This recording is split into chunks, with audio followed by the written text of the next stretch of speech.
सबसे ज़्यादा काम करने की ज़रूरत है, क्योंकि मैंने भी यही किया।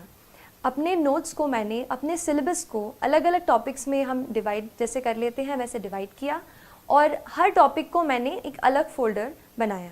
तो उससे रिलेटेड जो भी मुझे एडिटोरियल कहीं न्यूज़पेपर में या कहीं इंटरनेट पे ऑनलाइन मैंने उसके बारे में पढ़ा, तो वो सारा मटेरियल मैंने उस एक फ़ोल्डर में डाल दिया। तो एक ये चीज़ है कि अपने नोट्स को आप अच्छे से ऑर्गेनाइज़ करें। मैंने कोशिश की कि मैं खुद अपने नोट्स रेफरेंस बुक से बनाऊं, क्योंकि जब मैं खुद उसको लिख लेती थी तो जो अंडरस्टैंडिंग है वो मेरी बेटर हो जाती थी। तो खुद के नोट्स पे मैंने खुद नोट्स बनाने की ज़्यादा कोशिश की। इसके अलावा करंट अफेयर्स बेस्ड स्टडी, इस पे भी मैं थोड़ी सी बात करना चाहूँगी आपसे।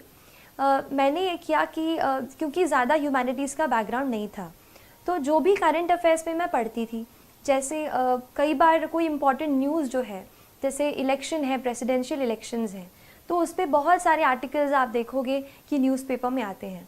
वहीं से मैंने एडिटोरियल्स के नोट्स बनाए, उनको इकट्ठा किया, और करंट अफेयर्स से ही मैंने कोशिश की कि पेपर 2 यानी GS2 और GS3 की मैक्सिमम प्रेपरेशन मैं कहूँगी कि मैंने न्यूज़पेपर्स, आर्टिकल्स ऑनलाइन जो आपको मिल जाएंगे, अच्छे आर्टिकल्स अच्छी वेबसाइट्स के, न्यूज़पेपर्स के, वहाँ से मैंने कोशिश की कि GS2 और GS3 के आंसर्स मैं वहाँ से कवर कर सकूँ।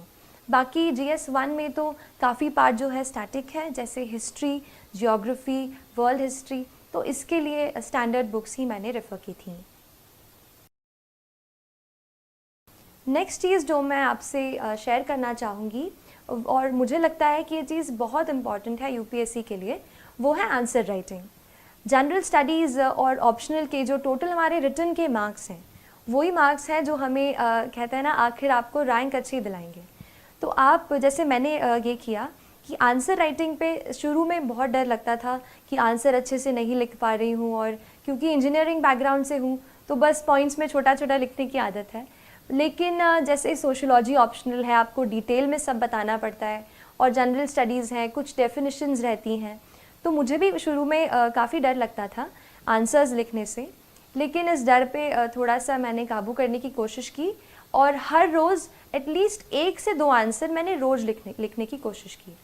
तो ये चीज़ मैंने की, 1-2 आंसर 1-2 मैं रोज़ लिखती थी।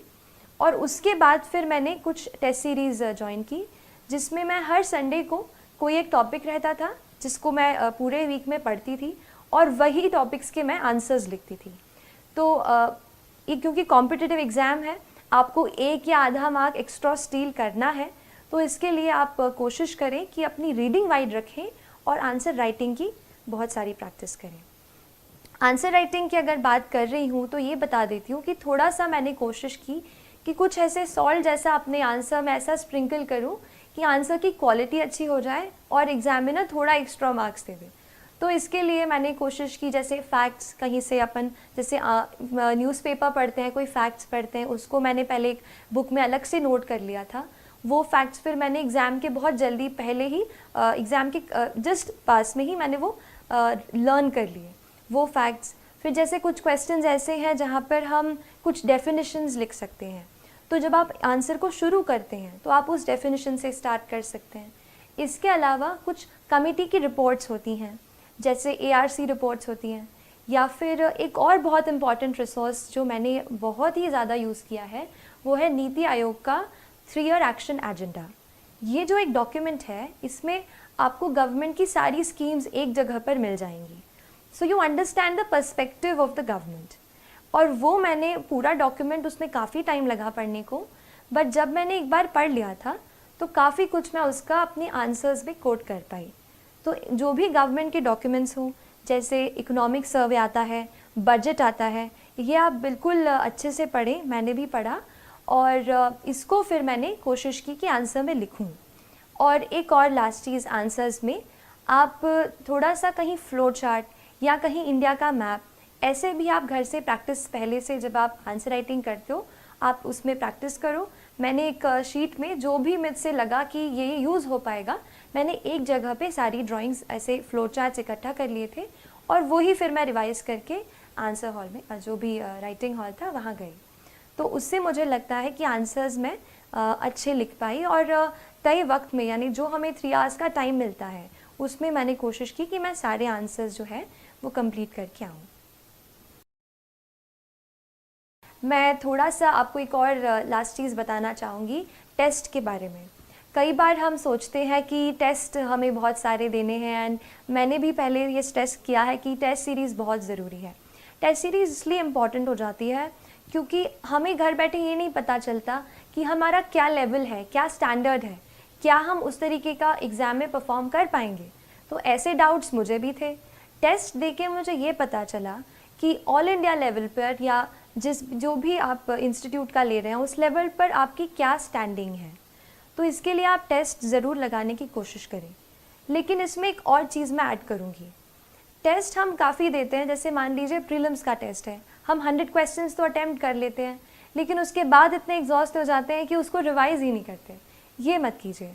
मैंने बहुत जब ये गलती की, बाद में रियलाइज़ हुआ कि कई क्वेश्चंस फिर से ऐसे आ गए जो मैंने पहले कर चुके थे पर मैंने उनको पढ़ा नहीं था। तो आप ये करो, और मैंने ये किया था कि पहले मैंने जैसे एग्ज़ाम दे दी, 2 घंटे में हमने पहले क्वेश्चन सारे सॉल्व कर लिए।